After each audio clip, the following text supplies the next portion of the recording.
Hello, Priestess Mama. Welcome to the Priestess of Motherhood podcast with Dania Foster. I am coming to you today to talk to you about the common thread in childhood health. We have been talking about this on my blog, on my website. We've been talking about the most common childhood health conditions, all of the eczema, asthma, all of the sleep issues, behavior things, the gut stuff, all of these things that are going on and how they're all linked to gut health. And so I'd like to talk to you today about all of the things that we know can get in the way of gut health and how this has become such a weight of responsibility on mums, and I know how much guilt and pressure this is putting on mums because I know I went through it myself. Um, so for any of us who have asked, like, what am I missing? What's going on with my child? I've tried so many different things. I just can't get to the roots of this. Let's go into this. This conversation is going to delve deep into this. It's going to talk about your gut and what's going on in that, but also it's going to go a bit deeper than just the supplements and the protocols. Okay, I want to look at really what's going on holistically with that root cause. So, remembering that our child grows from us. We are their soil. So if we come back to the roots of the situation and our child having different things going on, whether that's coming out through their skin inflammation, whether it's coming out through mood inflammation, irritability, behavior, sleep, can't wind down, the excitability. It's all coming back to the roots of their body is the gut, because this is where we're absorbing all of our nutrients. If we're not absorbing or digesting optimally, then we're not getting the vital parts or pieces to our body that we need, all of our vitamins and minerals.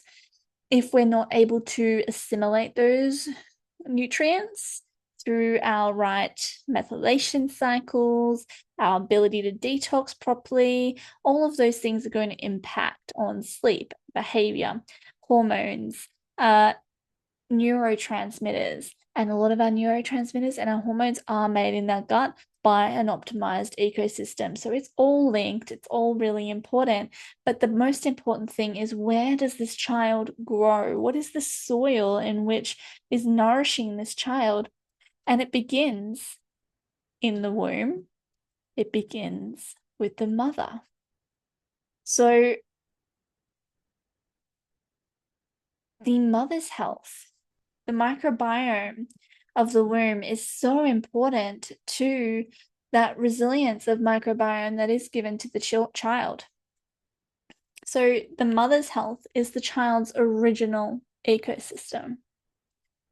So the microbiome begins in the womb. While we used to believe that babies were born sterile, no microbiome, and had to slowly build it, we've learnt that there's maternal microbes that are crossing through the placenta. So such vital nutrition or nourishment.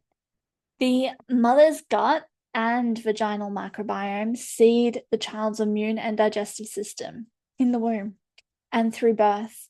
When a baby's born through C-section, uh, you're skipping over the vaginal seeding of microbiome, but there has been more techniques around how we can seed and feed that microbiome. Practices like skin to skin, so nourishing. I don't want any woman to be sitting in guilt or grief about these things, but they are natural emotions and everything that you feel is valid, but it's not your fault. So I want us to have some real deep compassion. If you are a woman who has birthed a baby through a C-section, you have still birthed, yes, and we are still able to nourish that baby and seed that microbiome. The way that we feed our baby is another way that we can build resilience through that microbiome ecosystem and the mother-child dyad of sharing of microbiome. So yes, the breast milk is passing that established microbiome across to the baby, and it is building up beneficial bacteria, especially all of those bifidobacterias, and even bottle-fed babies can have that shared with them. So if we are knowledgeable about these things, then we can definitely come in and seed and nourish and feed and help it to grow, okay? Because we can nourish in both ways. Okay, so the next thing to think about is things that can have a huge impact on a child's microbiome and gut system and optimized gut is things like antibiotics early in life. I know that my eldest had antibiotics in her first few days, and it can be really heartbreaking to have them go through that. And I didn't know what I know now about the gut health and the microbiome, and she has had the most impact of her gut. She had all of the IBS symptoms, she had the eczema, we've had all of the sleep disruption, we've had the behavioral things, all of these different things that come through. And there was a lot of early interventions in the way that she was birthed, in the way that her early days were carried out. And that is something that personally in my own journey that I've had to move through grief and guilt and heal through those different emotions because it's all a part of it. Okay, so the antibiotics, were they necessary? Were they not? It's all up for debate, but we can't go back in time. But they can be quite detrimental on a newly seeded microbiome. So even if you are going through the vaginal birth and doing all of those beautiful things, they can have the impact of the antibiotics early in life. It could be life-saving. It could be weighing out the benefits versus risks and needing to do it that way. In lots of cases, though, including my own, it's not given that informed consent, and you don't really have the education or the insight into why it's needed. And so for my case, it was just in case, just in case she needs it, we'll just do it just in case. So it can be quite heartbreaking to do that. But once again, we can come back around that and just do some seeding and some feeding and some nurturing of that gut microbiome to bring these back into play. So yeah, we know that one course of antibiotics can reduce gut flora diversity for up to 2 years if it's not supported. So that's why it's so important to come and get that support on board. Because yeah, it is linked to eczema, asthma, allergies, and your weakened immune system if it's not supported and seeded and feeded to grow and nourished.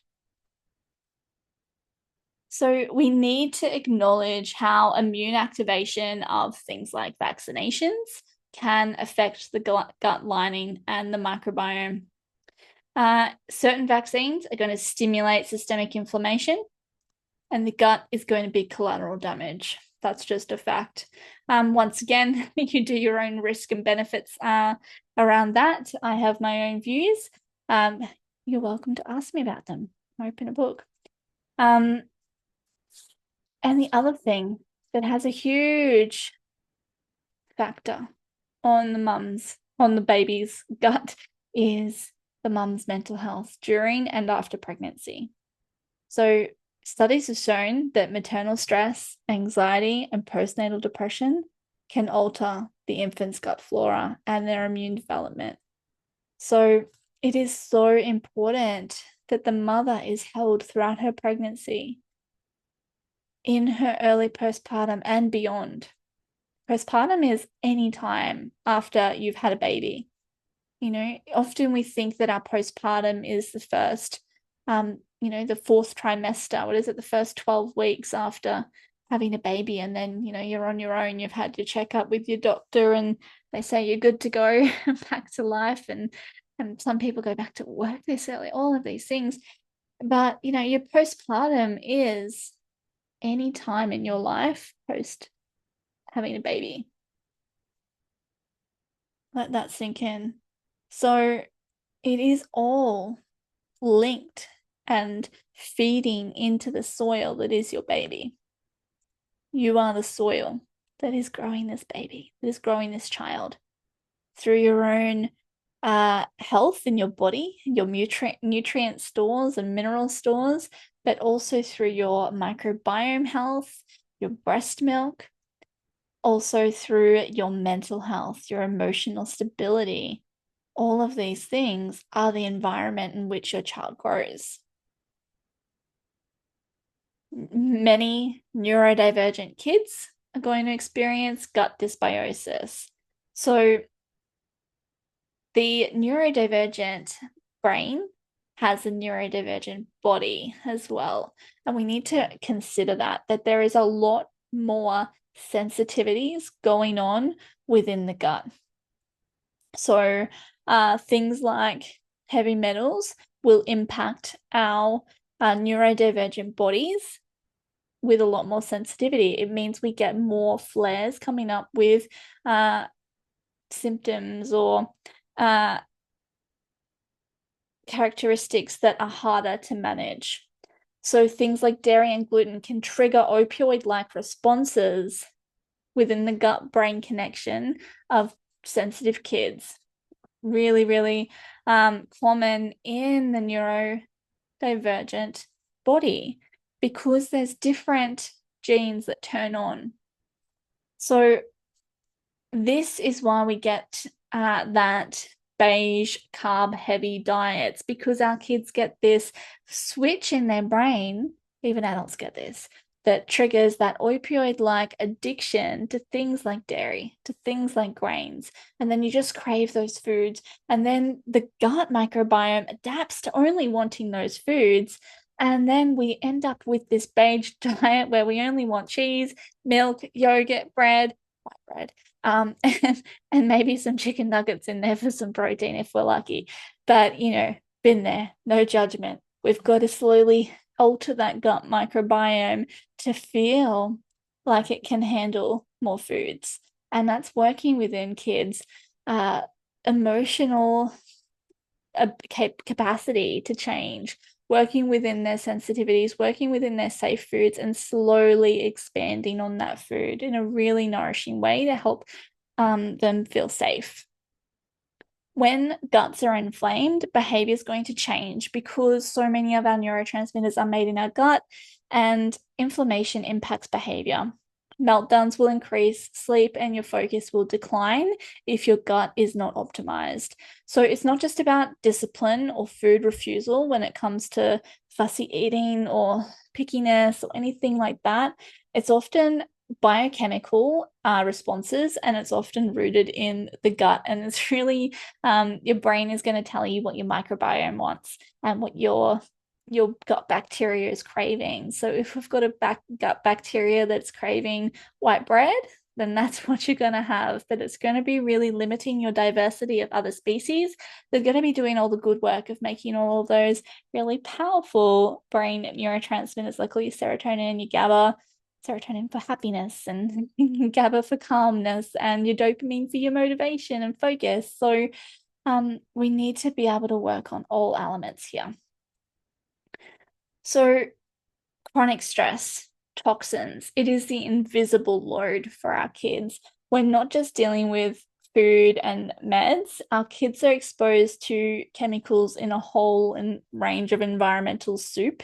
So we've got lots of pesticides and plastics and heavy metals that are just being thrown at us in the environment. And this is not our fault as mothers. This is something that we are having to dodge, and it can be really taxing on us emotionally, energetically, like exhausting, as well as financially, to be able to avoid those things that are implanted into everything that we want to access. Household cleaners, personal care products, all of these things need to be considered. And I say considered because this is one of those things where I'm not going to tell you to completely throw away everything in your house. But we look at these things in stages and think, what can we shift?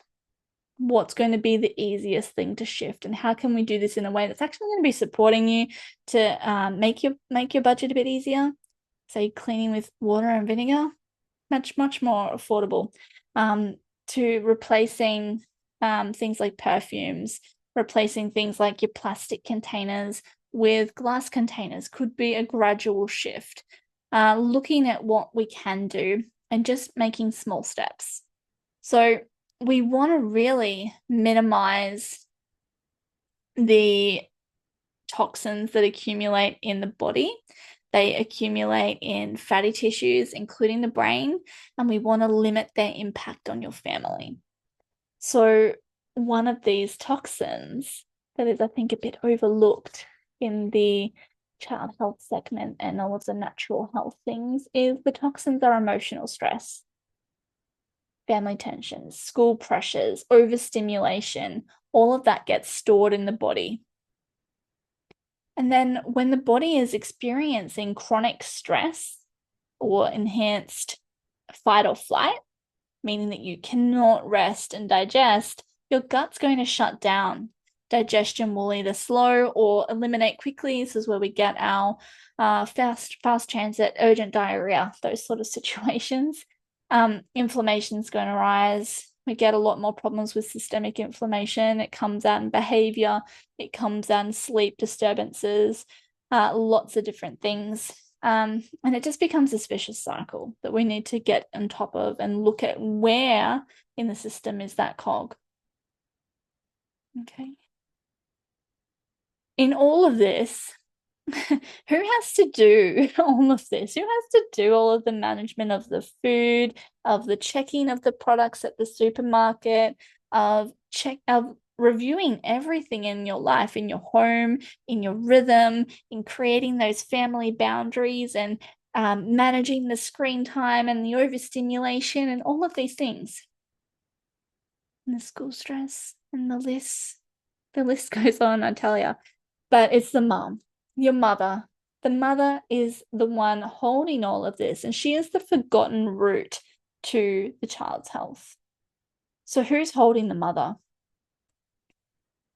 You've got a list of foods to avoid, therapies to try. Who's supporting you to get all of this done? There's so much focus on the child without tending to the roots of their tree. The soil in which they grow is the mother. Because I'm telling you, if the child has been born with a gut sensitivity, the mother has that already.